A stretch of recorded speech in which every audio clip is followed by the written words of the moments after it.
Saya, Joko Widodo. Ini adalah kisah masa muda saya sewaktu memulai perjalanan hidup. Ini saya waktu kecil. Saya berasal dari kota Solo, Jawa Tengah. Saya anak sulung dari 4 bersaudara. 3 adik saya semuanya perempuan. Saya berasal dari keluarga biasa. Kami berulang kali pindah rumah kontrakan, rumah sederhana yang mampu dibayar Bapak untuk tempat tinggal kami sekeluarga. Bapak berjuang untuk hidup kami dengan berjualan bambu dan kayu di pasar. Ibu sangat gigih membantu Bapak. Setelah selesai masak dan membereskan rumah, ia segera pergi ke lapak dagang Bapak untuk membantu mengikat bambu dan kayu. Mereka melakukan itu semua demi anak-anaknya untuk bisa sekolah. Mereka meyakinkan saya bahwa sekolah akan mampu mengubah hidup saya. Perjuangan dan usaha Bapak sangat menginspirasi saya. Usaha Bapak berjalan baik, dagangan makin laku, dan saya tahu Ibu mulai punya uang. Saya pun mulai nakal waktu itu. Saya sering iseng memanggil pedagang makanan apa saja yang lewat dekat rumah. Tukang siomay, tukang bakso, tukang jajanan pasar. Ibu pun terpaksa membayar apapun yang saya pesan. Suatu kali saya asal manggil saja, ada tukang lewat di depan rumah. Saya pikir jual kue pasar, ternyata tukang arang.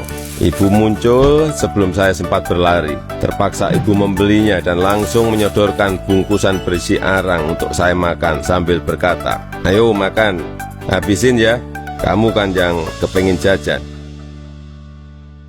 Suatu hari, kami kena gusur pemerintah daerah karena daerah rumah kami akan dibangun fasilitas kota. Kami sekeluarga terusir begitu saja tanpa ada perhatian di mana kami akan tinggal. Kejadian ini membuat kami sekeluarga sangat terpukul. Kami terpaksa menumpang di rumah paman. Keadaan yang sulit membuat kami sekeluarga gigih berjuang lebih keras. Bapak menjadi sopir angkutan umum. Setelah sekolah, saya membantu ibu berjualan di pasar meneruskan usaha Bapak.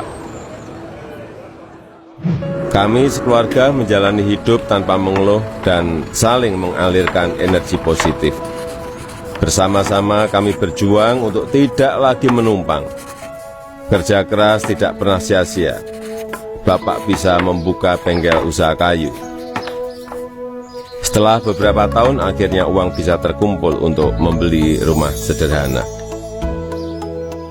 Tahun 1980, akhirnya saya memutuskan untuk kuliah di jurusan Teknologi Kayu, Kehutanan UGM. Saya memilih jurusan tersebut agar saya dapat belajar lebih mendalam tentang perkayuan. Saya ingin mengikuti jejak Bapak, ingin membangun bisnis kayu Bapak menjadi besar. Ini saya gondrong waktu kuliah, dan saya suka banget dengerin musik cadas dari Nazareth, Queen, Metallica, Judas Priest, Guns N' Roses. Saya juga hobi banget naik gunung. Gunung Lawu, Gunung Merapi, Gunung Merbabu, Gunung Kerinci, sudah saya daki. Menginjak masa penulisan skripsi di dekat akhir kuliah, saya sudah agak kalem. Akan menginjak dunia kerja, saya memutuskan untuk lebih serius. Saya bertemu dengan gadis bernama Iriana. Dia teman adik saya yang sering main ke rumah. Pertama curi-curi pandang, lama-lama jadi jatuh cinta. Iriana orangnya sederhana, dan itu yang saya suka. Pacaran waktu itu berat di ongkos tapi ringan di hati. Saya naik bus penuh sesak, bolak-balik Jogja Solo demi bertemu Iriana.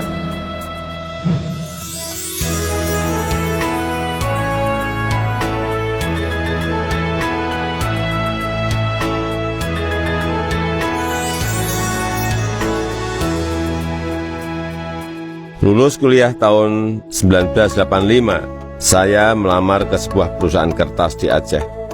Setelah diterima, saya baru tahu akan ditempatkan di hutan rimba. Pekerjaan saya adalah mempersiapkan persemaian pinus untuk kemudian ditanam di lapangan di hutan-hutan yang gundul.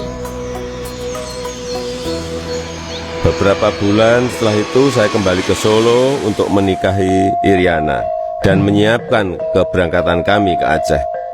Masa awal pernikahan kami berada di dalam hutan rimba selama 2,5 tahun.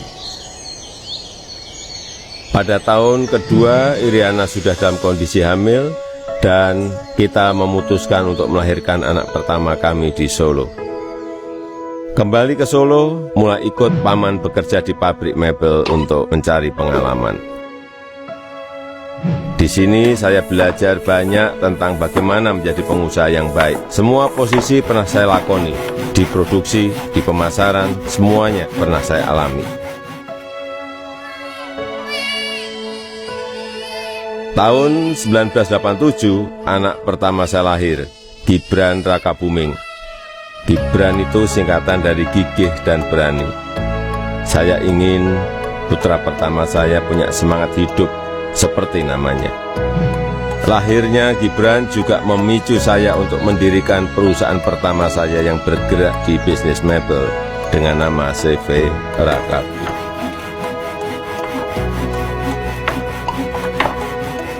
Tapi ternyata menjadi pengusaha bukanlah sesuatu yang mudah. Saya pernah habis ditipu. Barang sudah dikirim tapi tidak dibayar. Lalu orangnya menghilang. Kalau kita jatuh ya harus bangkit lagi.